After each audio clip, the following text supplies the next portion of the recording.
Well, hey folks, listen, do I have the two best compliments for the Berg for approach shots? We're going to talk all about it right after the intro.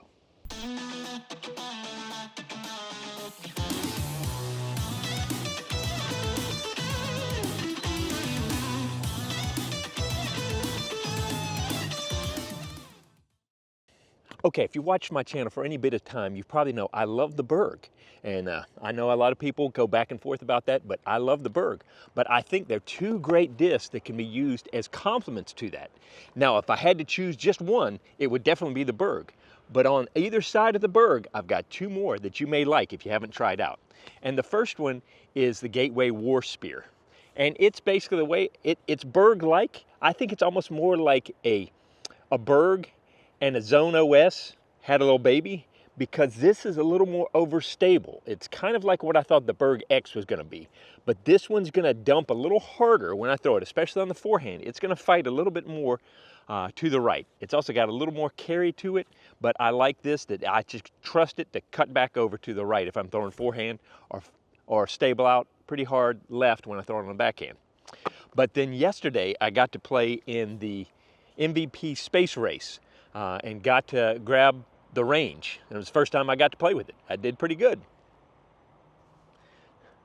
But this is like a little more understable Berg. Slightly thinner, but it's basically the Berg, and it's just a little bit flippy, or a little bit more understable. So what that means is I have a little understable, a straight flyer with a little dump, and then a little extra dump. So I've got those three different flight patterns with the range, the Berg, and then the I couldn't get through it all. I couldn't remember the Warspear. All right, and so what we're going to do today is I'm going to throw a few, let you see the flight patterns, and then I'm just going to go play a few holes with each one of these and let you see how each one of them performs. And so if I had room in my bag, I'd carry all three. But if I only could take one, it's going to be the Berg. But let's go throw some and have a little fun. I don't know where I'm going with that, so I'm just going to turn around and start throwing. You know, you really should have an idea of where you're going to finish your sentence before you start talking, but rarely do I have to worry about that because I just talk. I just talk. I know that's surprising to some of y'all because I'm so pensive and quiet. I'm going to start with the range. Remember, the wind's coming across here, so I want to keep this nice and flat.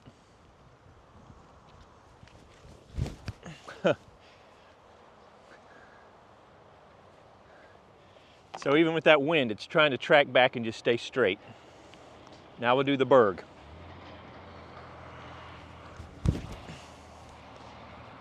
The wind's going to get under it, but you can see how it just starts to fade off a little bit more at the end. It's a pretty straight flyer, but it's also my older Berg. If I had a newer Berg that I was throwing, it would fade off even a little more than that.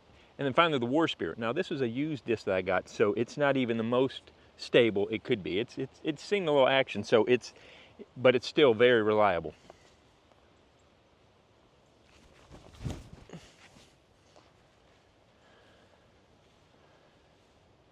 I actually gave that a little extra juice. I don't know if you could tell, which meant that it held longer before it started to fade out. But that's why I like that disc, because it's not going to flip over and then it's going to fight back harder at the end. If I'd thrown the Berg or the other one, they would have rolled even more and been much farther to the right. All right, let's grab them. Let's go play a few holes. Okay, guys, here's the thing. I should always do my intros up here. I'm on hole number 1. I shouldn't do them out there in the middle of the field. That's the only flat open area. That's where I practice and stuff like that. But it's also where there's a walking trail, cars coming through. And if you watch a lot of my videos filmed out there, you can see my eyes kind of going and checking things out, because that usually means somebody's walking by and I'm doing my darndest not to get distracted. But anyway, I just wanted to throw in that when I talk about these as complementary discs, they're not that huge of a difference. You can almost get by with just 3 Bergs in different stages of beatness. You know, brand new Berg X or something that's a little extra stable, maybe a Glow or something that's got a little more dump to it, and then you got a straight flying Berg, and then you got one that's just beat to crap that is a turnover, a little bit more, and that would fill these out. But I think, to be honest, I think a brand new Warspear, I don't think you could get that much overstability with a regular Berg or even a Berg X. But the reason why I like this idea is that you don't have to cycle through. you could go right off the shelf, grab your new Warspear, grab you a Berg, and grab you a brand new range, and you've kind of got those 3 slots filled out. And their hand grip and their feel, especially the Berg and the range, are very similar. The Warspear has a little bit different feel. I don't like putting with it, but I do like approach with it. I don't know, it's weird. But anyway, so that's what it is. Now we're gonna jump on hole 1 and we're just gonna play some holes and just see how they fly. All right, and let's face it, I can't reach the basket on this first throw with these, so it's really gonna be set up for how well I throw down the middle and then make my approach shot on the first hole.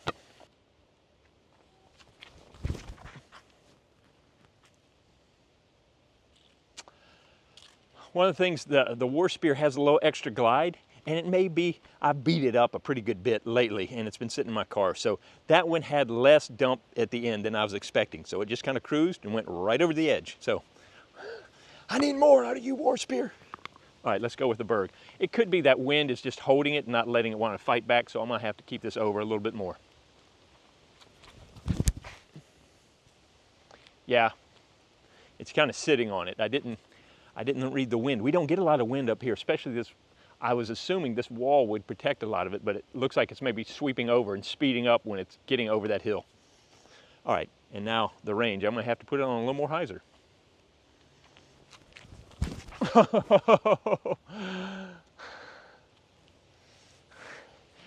I gripped that one a little bit and threw it out here, and you notice it just couldn't fight back. It was staying just off the edge. So Berg 1, Warspear and range.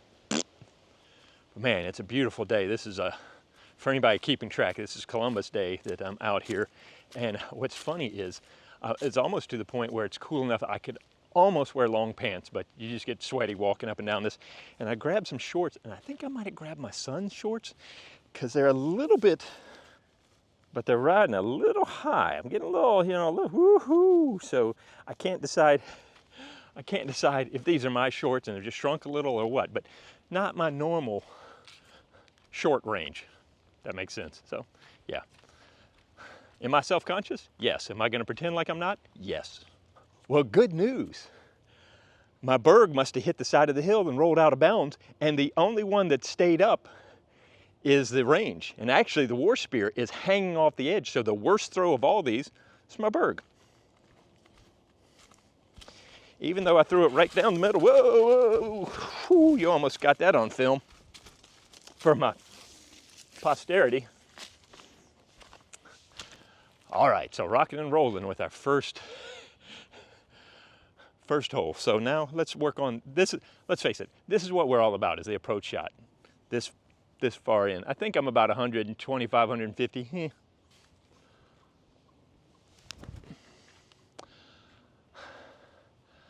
Kind of chicken-armed that one a little bit. That was on me, not the Berg.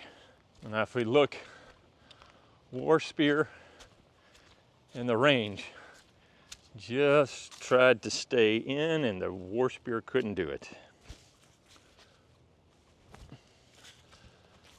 But see, it's just that nice, you can predict it's just gonna flatten out, float, and drop a little bit back to the right.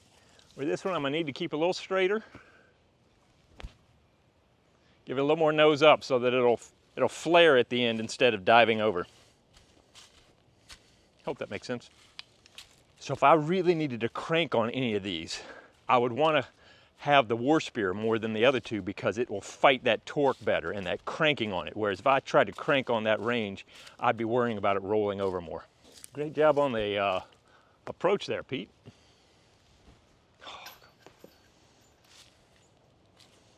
Okay, we're starting out great. Now the other two, I basically wanted the gradient of 3, 4, and 5 just to start things off even.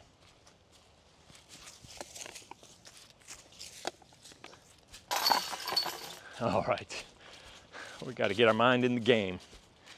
You know, sometimes you just got to get slapped a little bit, be reminded that you're not focused. So let's see if I can get focused. Okay, we're going for the blue basket right out there to the left of the big pine tree, and this will be a great test of each one of these, if I can manipulate them into the right shot. All right, we'll start with the range. I'm gonna just try to throw this pretty straight.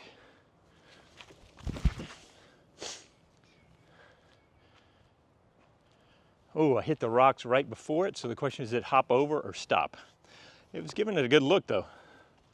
All right, I'm gonna swing this in a little wider.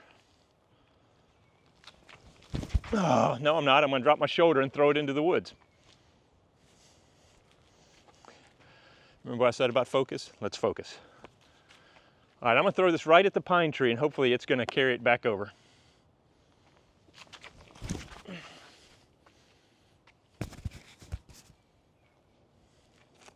Smacked another rock. Let's go see how it went. So this hole is tricky because it's over the slope and then starts sloping down away with all the rocks, and it wants to take everything, grab it, throw it down into the ditch. This is the rock I hit with my first throw, so let's see how it did. It set me up nicely or kill me?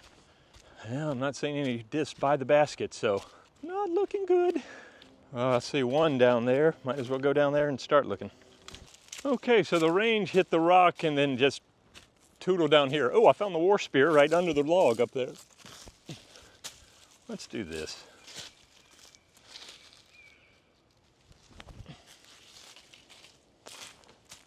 Got me close. All right, Warspear. Getting one back on the range. Good news, my Berg shot was so bad it's back over there. Boy, the Berg, I gave it all that praise and now this is what it's doing to me. It's upside down, so I must have hit these trees and then just the slope, it just curled on back and rolled on back here. Oh, you probably can't even see me. And I gotta make sure not to hit my camera.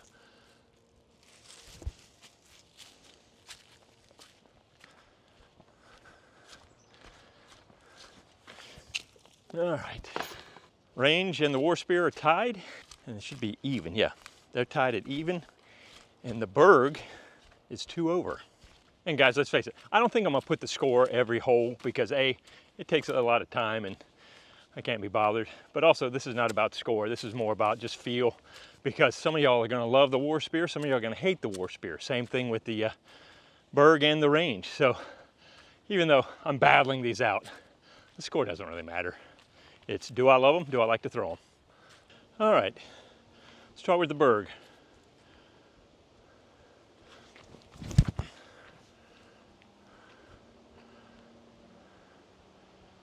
Whew. I think I might have hit the pole.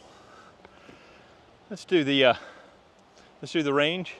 Now the wind is coming across a little bit this way.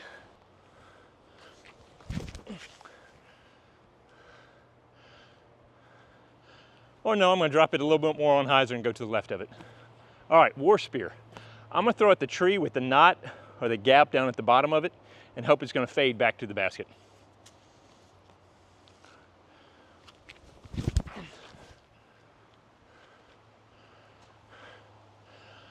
Okay, remember I said about the Warspear?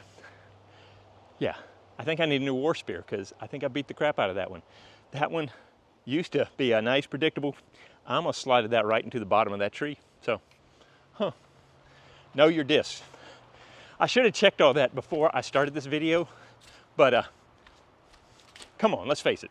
If you're like me, you just think, oh, that disc will be fine. Yeah, sometimes it is fine. Sometimes you need a new one. Not that I'm recommending you go out and buy just randomly a bunch of discs like I do, because that's just be crazy. But there's a time and a place, just saying. All right, so I hit right here. This was my aiming point, and I thought it was gonna fade out and go to the basket, but alas. So now remember, I don't like putting with these, but I'm gonna try.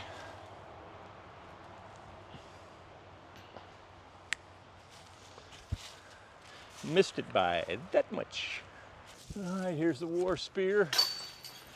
Oh, we got them both right here. All right, in line. That tree was talking to me and I couldn't get it out of my head. Dang it.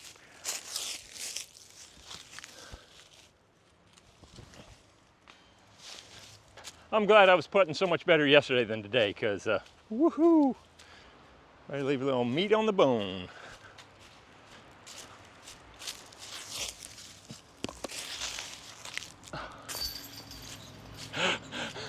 In my mind, that was going to be so cool, throw both of them in. I didn't think about if you completely miss it and they roll down the hill. But we're going to consider that in and we're going to move on. Let's face it, if y'all could see inside my mind, it's a dangerous place. Nobody wants to go there. All right, let's dial in. Going for the blue basket. Let's try to dial it in with the Warspear, which we know is not as stable as I think. So I'm just gonna put it out there and let it fall over.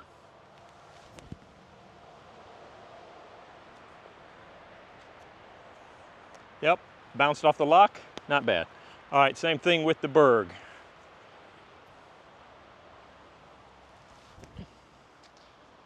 It's gonna push a little longer. You see it's just holding it. It's gonna do all right, but man, I thought it was gonna hit the trees because it just held. I gotta put this one on a little more hyzer. Oh, because that wind's coming through now.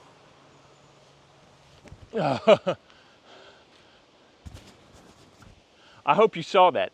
I actually dropped too far, but it initially just lifted up and got me safe because it's a little more flippy. So I got away with the range that just flipped up, got around the tree. This one held on, but oh, you can really feel, yeah, this is a good telltale sign. The wind is coming up this hill. It's just a pretty brisk headwind. So that's why they were holding out here. And that's why the Warspear got a better push through the wind than those two. Now I'm singing against the wind. All right, wouldn't it be great if you could throw both of them and yeah.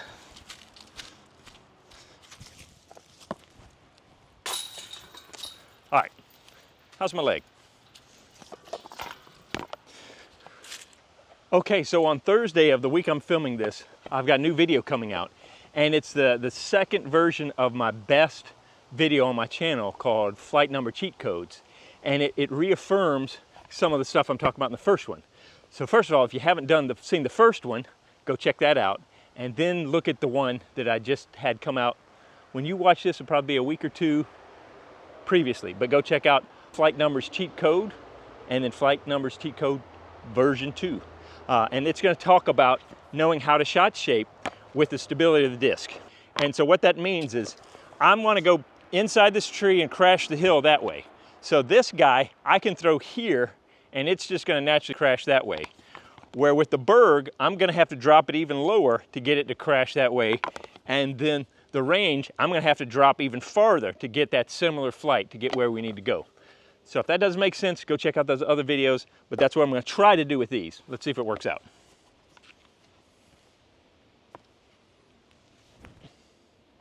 And then just let it crash. Boy, those trees are growing over the basket and it's just keeping it from getting in there. All right, so now I threw that one about here. I think I need to throw this about here. A little higher, but that's gonna be fine.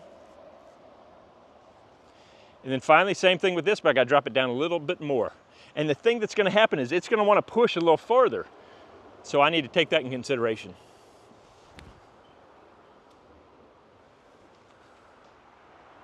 All right, close. That one, I took a little too much off on that last one, but they should all be pretty close. The big question is, how did the branches treat them? All right, well, that wind held them and pushed them into these branches more. I thought I'd thrown good shots that were gonna be here, and they were all inside more. All right, Warspear, I thought was gonna be under the basket.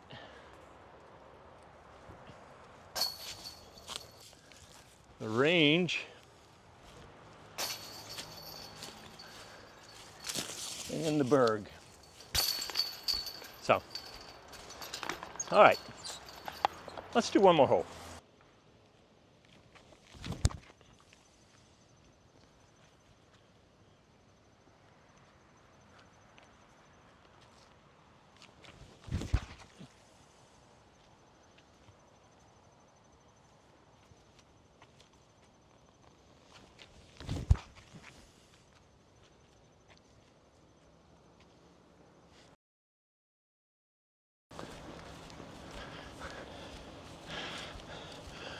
Well, so I was going to talk about my throws for this last hole, but there was a lady sleeping on the bench 2 feet to the left of where I was throwing, so I thought it would be rude to do a little monologue there.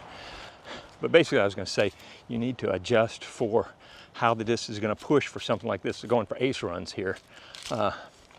And the thing is this is where the overstability allows you to throw it up and move more of a spike hyzer versus the other ones that are a little straighter, because what happens is they come running in, but they're coming in at a flatter angle, so when they hit, they skip out. Let me grab these before it gets run over. All right, so obviously 1:30 on a Monday is crazy time here at the park because cars are coming in, things are going crazy. So a little scattered at the end there, but I hope that makes sense. Listen, this isn't earth-shattering stuff here. This is just me figuring out how I like it. And I think if I was gonna carry these around, and I've been carrying these around lately, and I really like this for certain shots on the holes back there where I need to throw a forehand and let it dump a little harder. I'm gonna have to probably get a new one. But I think this is a great little setup for some of y'all that are interested in your 150 and in approach shot disc. I think these three is a great combo, but let me know what you think. I'm just out here, this is my feelings, but I want to hear from you. What do you like to use? Maybe I'll try one of those out, and I hope to see you out on the course.